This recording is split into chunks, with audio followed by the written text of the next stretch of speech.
നമസ്കാരം. ഇന്നത്തെ പ്രധാന വാർത്തകളുമായി ഷാജി കടക്കൽ. LDFിൻ്റെ ശ്രീ നഷ്ടപ്പെടുത്തിയ കേന്ദ്രത്തിൻ്റെ PMC പദ്ധതിയുടെ ധാരണാപത്രത്തിൽ കേരളം ഒപ്പിട്ടതുമായി ബന്ധപ്പെട്ട വിവാദത്തിൽ 3 ദിവസത്തിൽ മറുപടി നൽകിയില്ലെങ്കിൽ കടുത്ത നടപടി ആലോചിക്കുമെന്ന് വ്യക്തമാക്കി CPMന് CPIയുടെ കത്ത്. CPI general secretary D രാജയാണ് CPM general secretary MA ബേബിക്ക് സംബന്ധിച്ച കത്ത് നൽകിയത്. CPMന് നന്ദിഗ്രാം ഓർമ്മിപ്പിച്ചുകൊണ്ട് CPI ദേശീയ സെക്രട്ടേറിയറ്റിൻ്റെ കത്ത് ബംഗാളിൽ കണ്ട പ്രവണതകൾ കേരളത്തിലെ തുടർഭരണത്തിൽ കാണുന്നുവെന്നും BJPയെ സഹായിക്കുന്ന നയമാണ് CPM ഇക്കാര്യത്തിൽ സ്വീകരിച്ചതെന്നും CPI സെക്രട്ടേറിയറ്റ് വ്യക്തമാക്കുന്നു. PM ശ്രീയിൽ നിന്ന് പിന്മാറണമെന്ന ആവശ്യമാണ് CPI മുന്നോട്ട് വച്ചിരിക്കുന്നത്. വാർത്തകൾ വിശദമായി. PMC പദ്ധതിയിൽ ഒപ്പുവെച്ച പിണറായി സർക്കാരിൻ്റെ നടപടിക്കെതിരെ തെരുവിൽ പ്രതിഷേധത്തിനൊരുങ്ങി CPIയുടെ വിദ്യാർത്ഥി യുവജന സംഘടനകളായ AISFും AYFും. ഇതിൻ്റെ ഭാഗമായി ഇന്നും തലസ്ഥാനത്ത് CPIയുടെ യുവജന വിദ്യാർത്ഥി സംഘടനകൾ പ്രതിഷേധമുയർത്തും. തിങ്കളാഴ്ച എല്ലാ ജില്ലകളിലും പ്രതിഷേധം നടത്തുമെന്നും ഭാരവാഹികൾ അറിയിച്ചു. കേരളത്തിൽ PMC പദ്ധതി നടപ്പാക്കാനുള്ള ധാരണാപത്രത്തിൽ ഒപ്പുവെച്ചതിന് കേരള ഗവൺമെന്റിനെ അഭിനന്ദിച്ച് കേന്ദ്ര വിദ്യാഭ്യാസ മന്ത്രാലയം. ആധുനിക അടിസ്ഥാന സൗകര്യങ്ങൾ, സ്മാർട്ട് ക്ലാസ് മുറികൾ, അനുഭവവേദ്യമായ പഠനം എന്നിവയ്ക്കൊപ്പം നൈപുണ്യ വികസനത്തിന് ഊന്നൽ നൽകിക്കൊണ്ട് സ്കൂളുകളെ മികവിൻ്റെ കേന്ദ്രങ്ങളാക്കി മാറ്റാൻ ഇത് സഹായിക്കുമെന്ന് കേരളത്തെ അഭിനന്ദിച്ചുകൊണ്ട് എക്സ്പോസിൽ കേന്ദ്ര വിദ്യാഭ്യാസ മന്ത്രാലയം വ്യക്തമാക്കി. PMC പദ്ധതിയിൽ ചേരാൻ സംസ്ഥാന സർക്കാർ കരാർ ഒപ്പിട്ടതിൽ വിവാദം പോകുന്നതിനിടെ വിശദീകരണവുമായി വിദ്യാഭ്യാസ മന്ത്രി V ശിവൻകുട്ടി. PMCയിൽ കേരളം ഒപ്പിട്ടതിൽ ആശയങ്ങൾക്ക് അടിസ്ഥാനമില്ലെന്നും നമ്മുടെ കുട്ടികൾക്ക് അവകാശപ്പെട്ട ആയിരക്കണക്കിന് രൂപയുടെ ഫണ്ട് തടഞ്ഞു വെച്ചുള്ള കേന്ദ്ര ശ്രമത്തെ മറികടക്കാനുള്ള തന്ത്രപരമായ നീക്കമാണെന്നും ഫണ്ട് തടഞ്ഞു വെച്ചത് സൗജന്യ യൂണിഫോം, അലവൻസുകൾ എന്നിവയെ ബാധിച്ചുവെന്നും ഇത് രാഷ്ട്രീയ പാർട്ടിയുടെ ഫണ്ടല്ലെന്നും നമുക്ക് അവകാശപ്പെട്ടാണെന്നും മന്ത്രി V ശിവൻകുട്ടി പറഞ്ഞു. കേന്ദ്ര സർക്കാരിൻ്റെ PMC പദ്ധതിയിൽ നിന്ന് കേരളം ലഭിക്കേണ്ട പണം കിട്ടണമെന്ന് CPM സംസ്ഥാന സെക്രട്ടറി MV ഗോവിന്ദൻ 8000 കോടി രൂപ കേന്ദ്രം കേരളത്തിന് തരാനുണ്ടെന്നും നമുക്ക് അർഹതപ്പെട്ട പണം കേരളത്തിന് കിട്ടുക തന്നെ വേണമെന്നും അദ്ദേഹം പറഞ്ഞു. കേന്ദ്ര സർക്കാരിൻ്റെ വിദ്യാഭ്യാസ പദ്ധതിയായ PMC പദ്ധതിയുമായി ബന്ധപ്പെട്ട് കടുത്ത നിലപാട് എടുക്കാമെന്ന് CPI മന്ത്രിമാർ.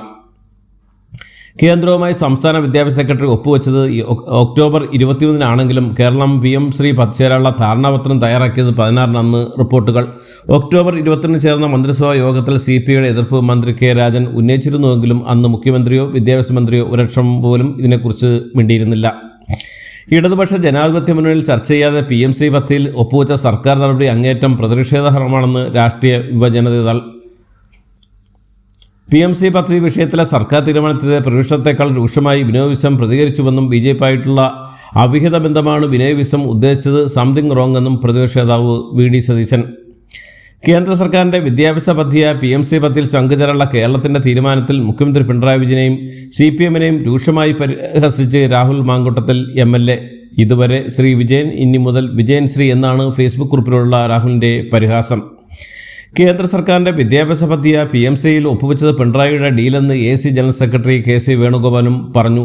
CPI UDFിലേക്ക് ക്ഷണിക്കുന്നത് പ്രാദേശിക നേതാക്കളുടെ നിലപാടാണെന്നും ഇത് സംബന്ധിച്ച് ഒരു തീരുമാനവും എടുത്തിട്ടില്ലെന്നും KC വേണുഗോപാൽ വ്യക്തമാക്കി.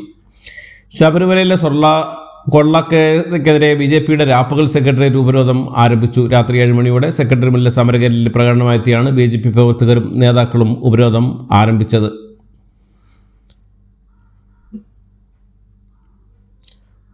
വരുന്നു മോന്ത ചുഴലിക്കാറ്റ്. സംസ്ഥാനത്തെ കാലവർഷം സമാനമായ മഴയ്ക്ക് സാധ്യതയെന്ന് റിപ്പോർട്ടുകൾ. ബംഗാൾ ഉൾക്കടലിൽ പുതുതായി രൂപപ്പെട്ട ന്യൂനമർദ്ദമാണ് കേരളത്തിലെ മഴ സാഹചര്യത്തെ രൂക്ഷമാക്കുന്നത്.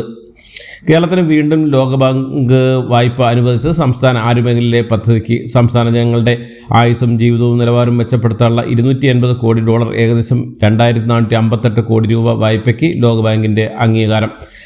സംസ്ഥാനത്തെ വയോധികരും ആരോഗ്യകരമായ ദുർബലരായവരുടെയും ആയുർദൈർഘ്യവും ജീവിത നിലവാരവും മെച്ചപ്പെടുത്താനുള്ള പദ്ധതിക്കാണ് വായ്പ അനുവദിച്ചത്.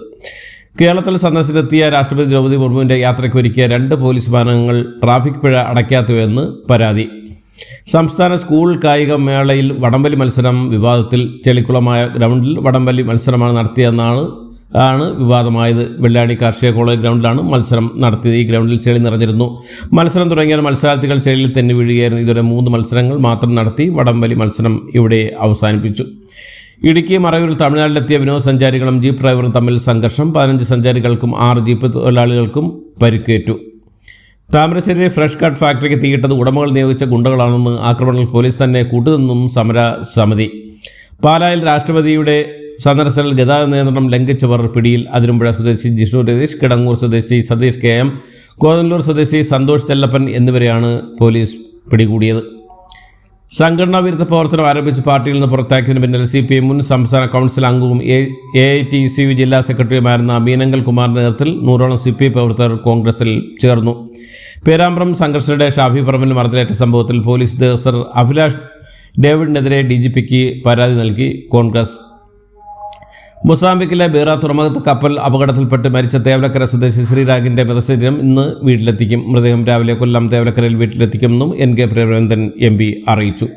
പാലക്കാട് പട്ടാമ്പിയിൽ ജില്ലാ ശാസ്ത്രമേള നടക്കുന്നതിനിടെ പന്തൽ തകർന്നു വീണു. Pattambi government higher secondary school ഗ്രൗണ്ടിലുണ്ടായിരുന്ന പ്രധാന വേദിയുടെ പന്തലാണ് ശക്തമായ മഴയെ തുടർന്ന് തകർന്നു വീണത്. സംഭവ സമയത്ത് വേദിയിലും പന്തലിനും താഴെയും വിദ്യാർത്ഥികളും അധ്യാപകരും ഇല്ലാത്തതിൽ വലിയ അപകടമാണ് ഒഴിവായത്. അതിശക്തമായ മഴയെ തുടർന്ന് അപകടകരമായ രീതിയിൽ ജലനിരപ്പ് ഉയരുന്നതിനെ തുടർന്ന് തിരുവനന്തപുരം ജില്ലയിലെ വാമന നദിയിലും പത്തനംതിട്ട ജില്ലയിലെ അച്ചൻകോവിൽ നദിയിലും പ്രളയ സാധ്യത മുന്നറിയിപ്പ് പുറപ്പെടുവിച്ച് സംസ്ഥാന ജലസേചന വകുപ്പ്. തിരുവനന്തപുരം ബാലരാമപുരത്ത് ക്ഷേത്രത്തിന് സ്ഫോടക വസ്തു എറിഞ്ഞ സംഭവത്തിൽ പ്രതികളെ തിരഞ്ഞ് പോലീസ്. ബാലരാമപുരം മംഗലാംകോണം കാട്ടുനാൾ ക്ഷേത്രത്തിലേക്കാണ് സ്ഫോടക വസ്തു എറിഞ്ഞത്. CCTVയിൽ പതിഞ്ഞ ദൃശ്യങ്ങൾ സഹിതം മംഗലത്തുകോണം കാട്ടുനാൾ ക്ഷേത്ര ഭരണസമിതി ബാലരാമപുരം പോലീസിൽ പരാതി നൽകി. കൊച്ചി നഗരത്തിൽ നാളെ പുലർച്ചെ മുതൽ രാവിലെ 10 മണി വരെ വാഹനഗതാഗതത്തിൽ നിയന്ത്രണം. വാഹനങ്ങൾ വഴിതിരിച്ചുവിടുമെന്ന് പോലീസ് അറിയിച്ചു. കൊച്ചി കോർപ്പറേഷൻ, ടൂറിസം വകുപ്പ്, soles of Cochin runners club എന്നിവരുടെ ആഭിമുഖ്യത്തിൽ സ്പൈസ് കോസ്റ്റ് മാരത്തോൺ നടക്കുന്ന സാഹചര്യത്തിലാണ് വാഹനങ്ങൾ ഗതിമാറ്റി വിടുന്നത്. ബീഹാറിൽ NDAയുടെ മുഖ്യ സ്ഥാനാർത്ഥി നിതീഷ് കുമാർ തന്നെയാണെന്ന് വ്യക്തമാക്കി പ്രധാനമന്ത്രി നരേന്ദ്രമോദി. ഇന്ത്യൻ അതിർത്തി രക്ഷാസേനയുടെ ഭാഗമാക്കിയ തദ്ദേശീയ വേട്ടപ്പട്ടികൾ ഈ വരുന്ന ഒക്ടോബർ 30 ഗുജറാത്തിൽ നടക്കുന്ന ദേശീയ ഐക്യദിന പരേഡിൽ പങ്കെടുക്കും. വേഗതയ്ക്കും കരുത്തിനും ആക്രമണത്തിനും പേരുകേട്ട റാംപൂർ ഹൗണ്ട്, മുദോർ ഹൗണ്ട് എന്നിവയാണ് BSF ജവാന്മാർക്കൊപ്പം പരേഡിൽ പങ്കെടുക്കുക. കോഴിപ്പോര് സാംസ്കാരിക അവകാശമല്ലെന്ന് മദ്രാസ് ഹൈക്കോടതി. കോഴിപ്പോര് സംഘടിപ്പിക്കാനുള്ള അനുമതി തേടി മദ്രാസ് സ്വദേശി മൂവേന്ദ്രൻ നൽകിയ ഹർജി കോടതി തള്ളി. ദില്ലിയിൽ വായുമലിനീകരണ തോതിൽ നേരിയ കുറവ്. ശരാശരി വായു ഗുണനിലവാര സൂചിക ഇന്നലെ 300-ൽ താഴെയാണ് രേഖപ്പെടുത്തിയിരിക്കുന്നത്. പുതിയ സുപ്രീം കോടതി ചീഫ് ജസ്റ്റിസിനെ തിരഞ്ഞെടുക്കാനുള്ള നടപടികൾ തുടങ്ങി കേന്ദ്ര സർക്കാർ. പിൻഗാമിയെ നിർദ്ദേശിക്കണം ആവശ്യപ്പെട്ട് നിയമമന്ത്രാലയം ഇപ്പോഴത്തെ ചീഫ് ജസ്റ്റിസ് BR ഗവായിക്ക് കത്തെഴുതി. നവംബർ 28 വരെയാണ് ജസ്റ്റിസ് ഗവായിയുടെ കാലാവധി. രാജ്യതലസ്ഥാനത്ത് ദീപാവലി ആഘോഷങ്ങളിൽ നടത്താൻ പദ്ധതിയിട്ട വൻ ഭീകരാക്രമണം തടഞ്ഞ് ഡൽഹി പോലീസ്. തെക്കൻ ഡൽഹിയിലെ ഒരു പ്രമുഖ മാളും ഒരു പൊതു പാർക്കും ഉൾപ്പെടെ തലസ്ഥാനത്തെ തിരക്കേറിയ സ്ഥലങ്ങളിൽ സ്ഫോടനം നടത്താൻ തയ്യാറെടുക്കുകയായിരുന്നു. ISS ബന്ധമുണ്ടെന്ന് സംശയിക്കുന്ന 2 പേരെ പോലീസ് അറസ്റ്റ് ചെയ്തു. ഇതോടുകൂടി ഇന്നത്തെ വാർത്തകൾ ഇവിടെ അവസാനിക്കുന്നു. എല്ലാവർക്കും നന്ദി, നമസ്കാരം.